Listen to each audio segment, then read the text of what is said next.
Amanya gugwani. Anza kapilipito mbaya getambasade wabato mugeto ngomuto mubato omubayo muto. Twasama. Nza kapilipiti ndi mulalu.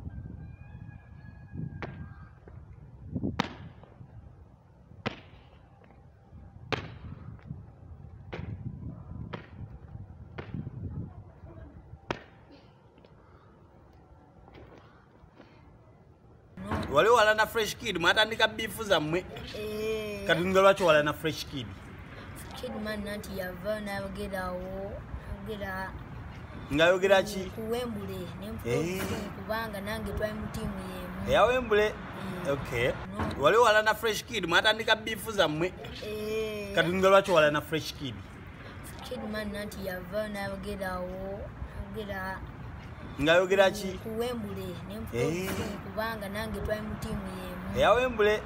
Okay. Nya amanya gange nze mukoza Muhammad aka kapilipito mbaya getambasade wabato mugeto ngomuto mubato omubayo moto imiriro twemu yamanyo kaprije yo kodi amanya netobozi wanenze kapili avimba freestyle tenimba na wamba chokaje nizo bagamba nati antulika gali undabanga bulijo freestyle yako basiya bulijo kuchamula kukola kefujo beisa wanezija bulijo kapri yo kodi apiriviti amanyi so ofisa obudeno ogenda ku musomero nosoma muko kubitabo bitaga musomero mu lockdown hata matafali ogakuba buddeji amatafali kira ku machanzi fuka kunyumize mu mbira yo waka nyumiza chembadde njagala nze nsoka nenkera onimba sirimba genda maso soka ku macha nenkera nensaba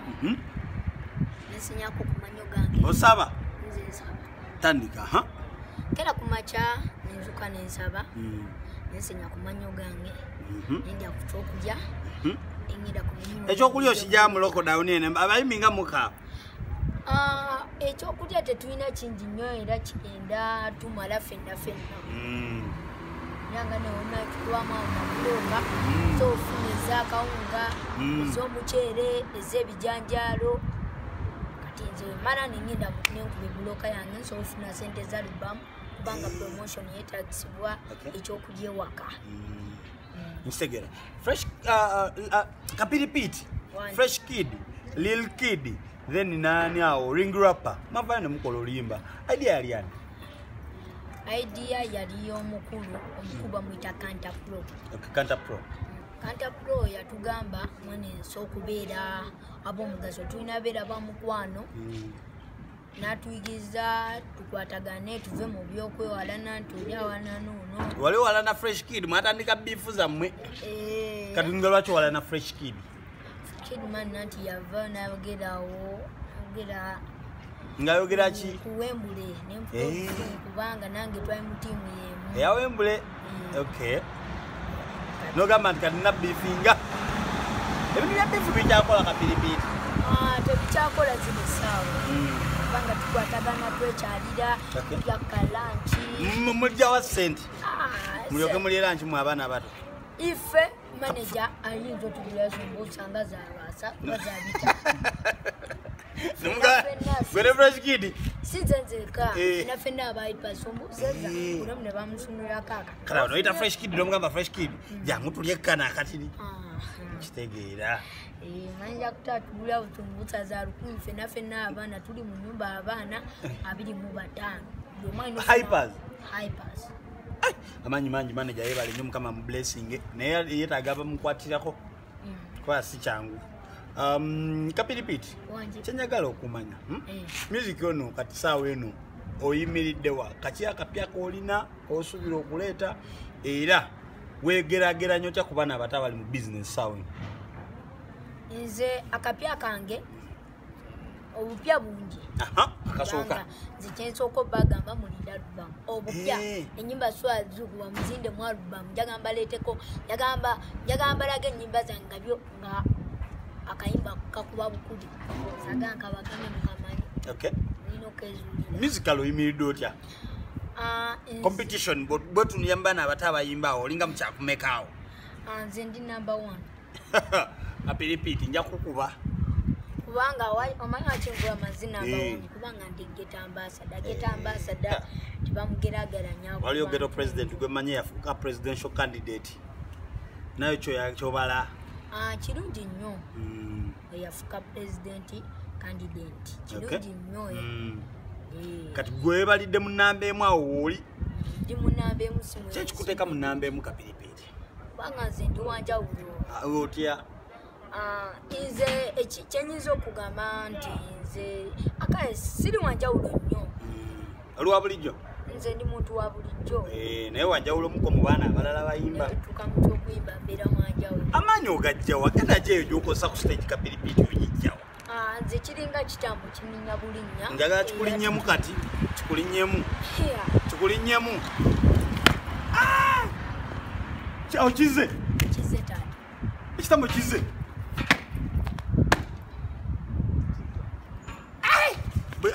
Nyiga kaswiki nekiddayo oba nekyeyongera nekijja. Olina eddalu. Olina eddalu mu mbeera ze ez'obuntu.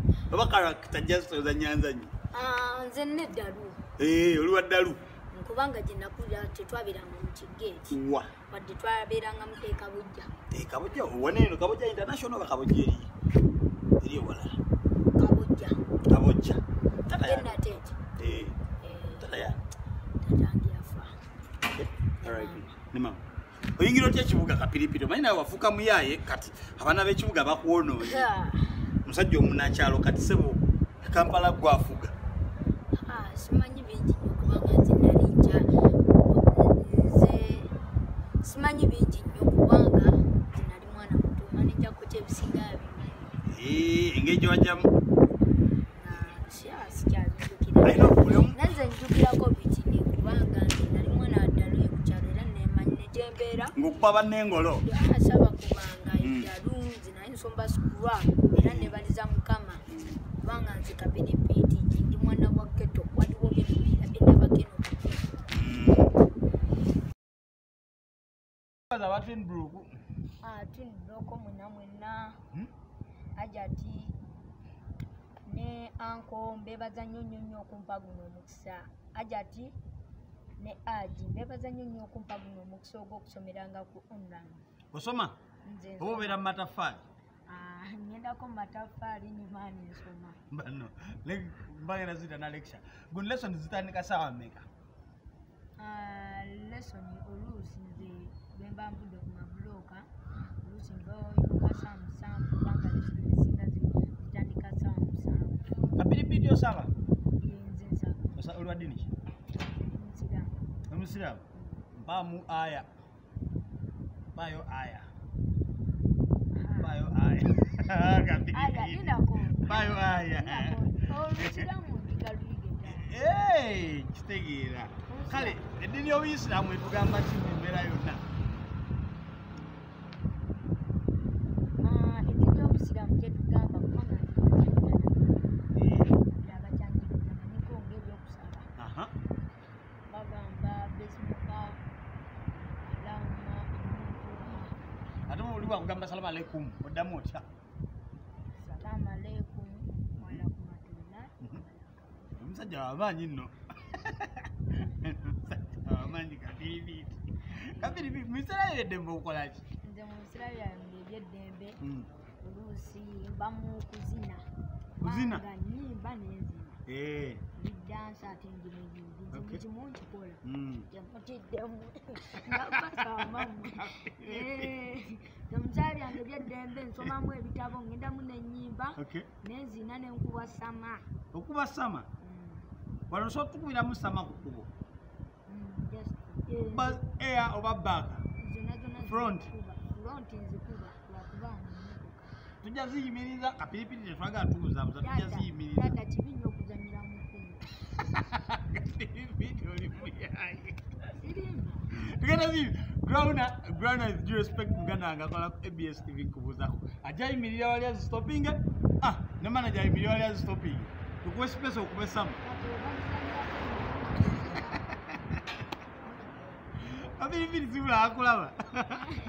Abanda mwena mwena bane mwe bali nnyo kumpagira abafanzi bange mwena mwena ababoda abataxi abachapati siso abamala ne bane mwe bali nnyo kumpagira mwengere nnyo okundala oku liking enyimba zange era mbaleetera waka abafanzi bange mulinde alubamu buza kuba ogibo ne ba obbi bosoma nabo bane mikwano gyange Shadraka Ivani mwena mwena barania awena bashfa mukusomero oli serebu kamanzi kusomero serebu ovimba tikyakuita nagamba galami yalo gamba bwanu go galamiza tamendi nolimba ku TV zero six mbona bagalamiza ne bakuba noteka ibipapula mu mpati siteka ibipapula nakolojja kubanga manye jukire bakuba mu obongo obera ole byamajanga kiboko nebo bya kusomera singa kunyumya subjects mbera kusomera nyinga nyumirwa subject math English nokubala math je kino okubala kugamba math English nokubala mbasi kutegedde kapiripiti nabayo okubala okuba bakuita numbers math English balutu omanyi okwogera oluzungu gwe tugende mutasi tugende gwe batandika munaye my fans I'm going to okay kapiripiti otwaze ebyo byonna ate oli yani bamwita Kachere Muyayu Kachere Muyayu luwaki nati yali mu video ya muno ono yali nawe neomukulinsoma video confidence yono Kachere soko nje kati onda ngopoyedde mabeka kije sapenga lya amani nyo Kachere sapenga dene amanya gugwani jakumasi amanya gugwani Kachere yogera Luganda tunkole bya kapiripiti byano byako yogera Luganda Kachere Muyayu enya lya Muyayu walijjawo ene gwe azinisa olubuto nga luli bbali bwe luti bwe lwenyenya tuweemu omanyi muddeeyo ne mweyimba tuweemu Kachere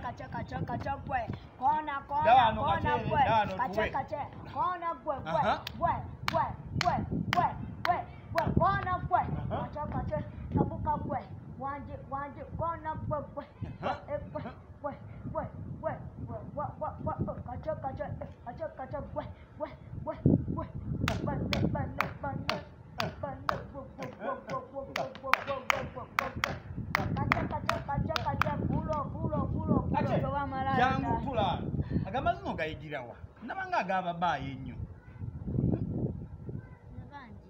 ani akuyigiriza manager abo ate kapiripiti akuyambya atya mudansu manyi kapiripiti wano yesuddiyanga bwalina badansi abangi abamaanyi biki akuyambya atya mukaliya akuyigiriza wasanyuka otya nga okukoze ne mudra oluyimba olwa Muyayu mu video kyali kitya gyoli kapiripiti agambye yogera nnyo I'm going to battle with this one, not win English. Okay, my fans also I'm going to battle with Kapiripiti in English. Start. How are you? I'm fine. This day you are doing what in this colony? I wake up to sleep. What do you do? For me, I can work. What do you do during Corona? Working where? How? I'm working on blockers. Blockers? Kapiripiti bano bakola hana asoma nabo bakola kapiripiti basoma nabo ku trend book bajja kusekerera kapiripiti blockers where? Blockers from they are matching the SS. You're the guy who gave Kabako bricks. Today muluzungu kapiripiti tegeze gwanga gambe gwanga gwa kabaka mabloka muluzungu I'm the one who give it Kabako my blockers. Kapiripiti. Kapiripiti. Olimuyaye. Ero chiza ne chigendawo. Kapiripiti. Chidam, ogambira Da awa chirwa ichi. Before you go on. Ndaga gwanga litegere nti gwe wakabaka matafali. Netakale balitwala. Kati njagala ochogere mu luzungu. Tandika. There was taking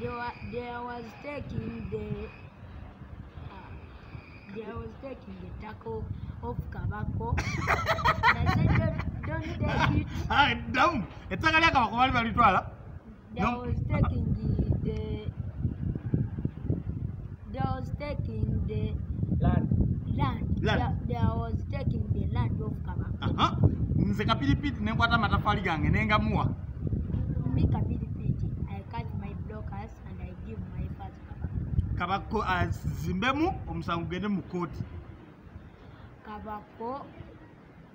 Kabako and see Zimbabwe.